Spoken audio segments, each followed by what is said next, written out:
Countries at their worst times. Many places around the world have had some really horrible times in history, some worse than others. Let's see exactly who we're going to start off with. Because of the outline, I'm wondering if, okay, we have Germany, obviously 1945. I think I would agree with that. I mean, obviously they were punished hard after World War I, but it still compares nothing to after World War II. Then don't forget they would have remained divided for another 50 years. Germany 1945. We've got Turkey in 1920. Now, this is just after World War I. They were a part of the Central Powers, the losing side in 1914. The Europeans literally carved up Turkey after that conflict. It's actually kind of a miracle they exist to the extent that they do today. So Turkey in 1921, Palestine 2024, Ukraine 2024, obviously some more recent ones there. France in 1942, yeah, I don't think I can disagree with any of these. These are some really solid choices for the worst times in arguably these countries' history. I mean, this was literally a France occupied by the no-no Germans for like 4 years. And finally, Poland, 1939. Here we go. Now, here's one where there's plenty of times in history where you wouldn't want to be Poland. Poor, poor Poland. This is just one of them.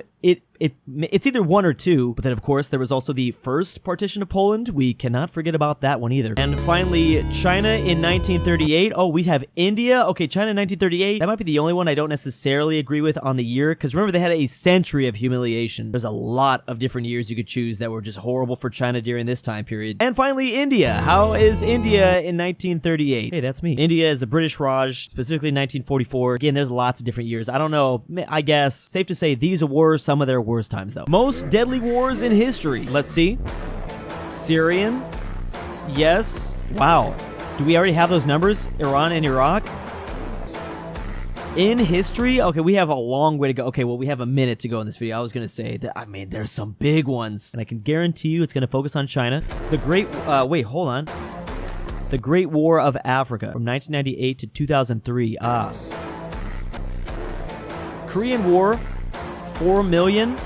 The Vietnam, well, this took place over 20 years. What is this one again? I know the US had like 200,000 casualties.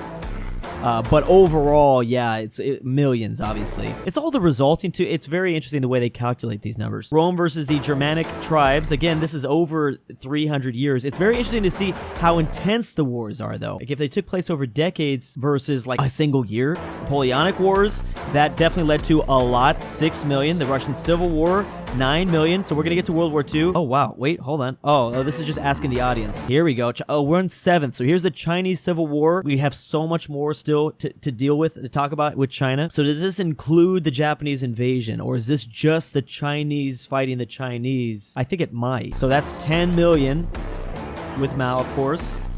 They estimate 11 million under Alexander's conquest, World War I, but of course World War II was more. Taipei Rebellion, 30 million.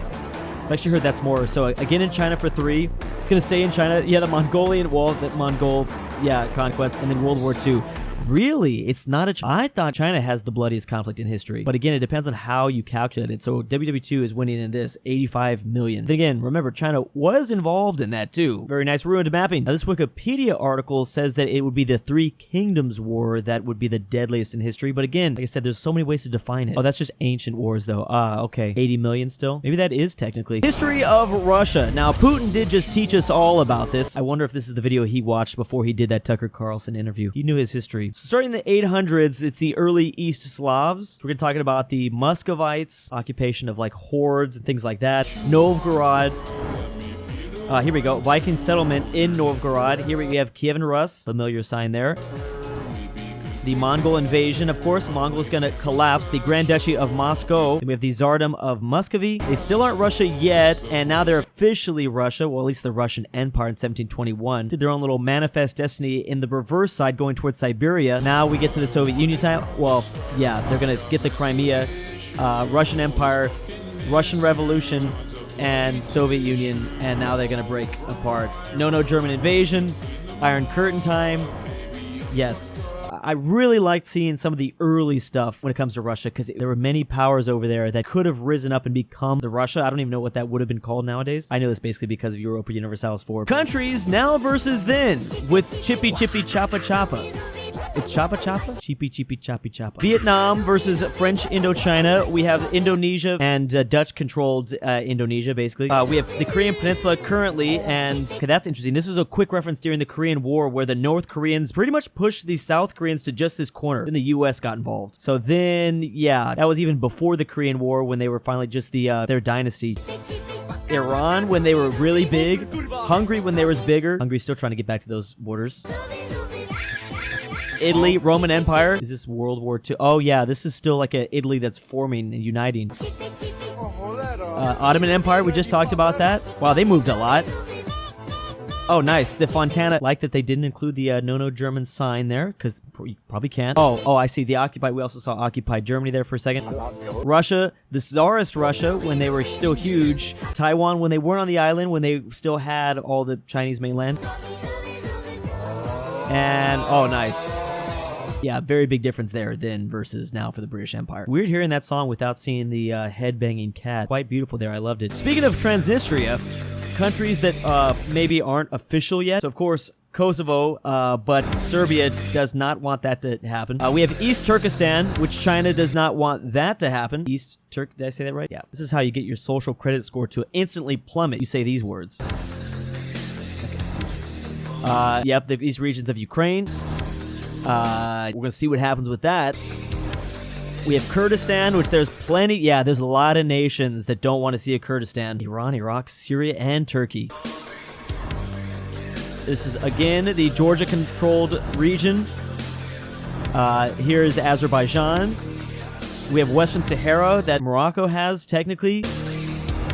And, yep. And there's even more. I'm so glad I stumbled upon this video. Obviously, they tried to smash it all into like 30 seconds. Yeah, this is exactly what I was thinking. As always, very nice histography. Why is Russia Russia's so population compared to other European nations? Firstly, yes. Russia lost. Well, technically, Russia does have still the most out of Europe. It's 143 to. This is when you combine them. I see. Yeah, like individually, Russia is still bigger, but yeah, definitely a factor here is going to be just how cold it is. Firstly, Russia lost around 2.7 million people in World War I. Yes. Another 7 to 12 million in the Russian Revolution, and an then astounding World War 27 million in World War II. Yep. This means that in a world without these casualties, Russia would have a True, especially World War II, because that was so deadly for them, specifically for them. The Eastern Front was crazy. 185 million if all those things did not happen. Secondly, we think Russia is underpopulated because we look at its entire map. However, when we focus on the European part of Russia, its population seems a lot more normal. Yeah, you see, the only problem is that the vast cold Siberia has always been difficult to inhabit, which makes the entire country appear underpopulated. Yes, especially because it's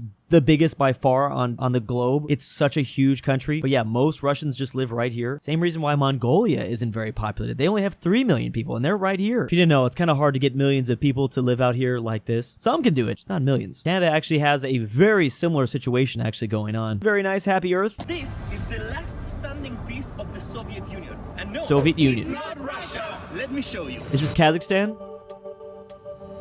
This place has statues of Lenin still standing. It has government buildings with the communist sign. Ooh. And the flag is the only is this Transnistria? The original logo from the USSR. Yeah. Welcome to Transnistria. Yep. Fascinating country. It's like the equivalent of the Gambia nation in Africa, except it's in Europe because they're both just really long boys. Yes, Transnistria, or Romania's Moldova. So technically Kazakhstan wasn't the first, the last to have stopped completely. The last USSR member, kind of. This country doesn't really exist. You see, Transnistria declared independence from Moldova in 1990, but no country ever recognized it as an independent state. They have their own currency, wow. They have borders with their own military, the Soviet Marine, and they even have their own national football team. So oh wow! It's I actually didn't know about the national football team. Transnistria is one of the most interesting places to visit. This is definitely.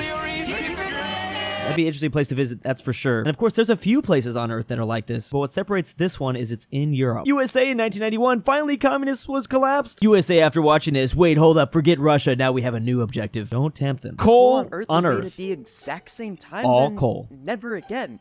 What? So is this 360 million years ago, a Carboniferous period. Basically, coal is just ancient plants and I knew trees something about the dinosaurs, like around that time period. Fossilized into pure carbon, coal. But many moons ago, everything was just plants, no trees. Plants hadn't figured out how to become big woody trees yet. So that's when kind of a funny phrase. Plants haven't figured out how to become trees yet. I haven't figured out how to become a tree yet either. So we have a lot in common. Bacteria would just, they'd eat every last bit, and nothing was left to fossilize. No coal. But then this curious thing starts to appear. Lignin. The stuff that gives wood its woodiness. Basically the first trees. And because these lignins made plants stronger, they start to take over the world. But there's a problem. See, when these strong lignin plants died, bacteria hadn't figured out how to eat them. So all these dead trees start piling up, not being eaten, and they turn into coal. But 60 million years later, bacteria figured out how to eat lignins. They start eating all the dead plants and trees again. And they're already trapped in a different, like a under layer of the earth. More coal on Earth. Well, I wonder how much is there left. There's only about 133 years left of coal. That's crazy. I actually thought there'd be a lot more. That's still more than oil, though. Apparently, there's only 47 years left of that. Although some people say that we might never run out. This guy was paid to I think I know this story. Device, but the outcome this is horrific. Was something he did not expect. This is oftentimes in the history meme community. It's very much talked about. Oh, it's gonna be a hard one. Talented Greek sculptor who lived about 2,500 years ago. Back then, the ruler of the land was the tyrant Phalaris of Akragas. This guy was said to be so vicious and cruel that he even practiced cannibalism for his own entertainment. Phalaris was that seems unhealthy, but okay. Itching to find a novel way of punishing those who opposed him, and so he called upon the sculptor Perileus. I actually did not realize it was this